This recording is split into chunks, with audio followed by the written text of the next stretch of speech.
amount of time about the Little Red Lighthouse over here. In the 1800s, the lighthouse is not yet here, but there was a fair amount of traffic going up and down the Hudson River. At that time it was mostly people going from Albany to New York, meeting oh sure. There we go. Can you hear me? Got it. Great. Great, okay. I'm broadcasting. So I was just saying, in the 1800s, the Hudson was already in use as a transit route. People were traveling on boats from Albany to New York and to ships in the harbor to go overseas. And they were concerned about ships knocking into this outcropping, which is called Jeffrey's Hook.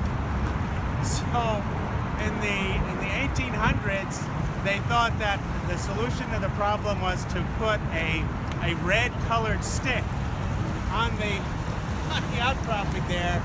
And it turned out not to be very effective, particularly at night. They decided to add a lantern on either side, each with 10 candles in it. That also was not very effective. So by around 1900, you had more traffic on the Hudson River, particularly barges, with a lot of valuable commercial cargo. And they were fairly large boats. So coincident with that realization that they needed something better, in New Jersey, on Sandy Hook, where there was a fort, there was a lighthouse there that was interfering with the fort's guns. It was in the way of the guns. So the Coast Guard took the lighthouse that was in Sandy Hook, New Jersey, and moved it here. And it's been here since then.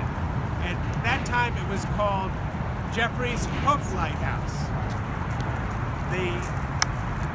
That was in 1921 when the lighthouse was moved here from New Jersey.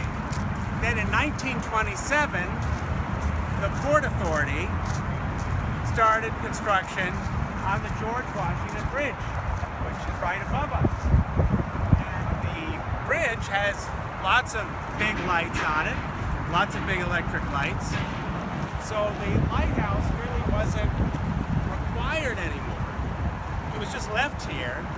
And then in 1942, the children's book, The Little Red Lighthouse and the Big Gray Bridge, was published.